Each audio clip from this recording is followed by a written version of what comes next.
İnsan bəzən iki əli, iki ayağı ola-ola şikayət edir.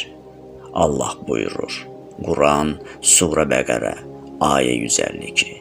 Məni xatırlayın ki, mən də sizi xatırlayım. Mənə şükür edin, nankorluq etməyin. Bu insan bizə bir şey xatırladır. Şükür, çox şeyə sahib olmaq deyil.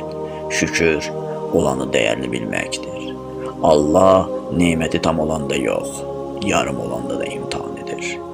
Əgər o halına şükür edə bilirsə, biz niyə bacarmayaq? Şükür edən insan Allahın diqqətindədir. Allahı xatırlayan tək qalmaz.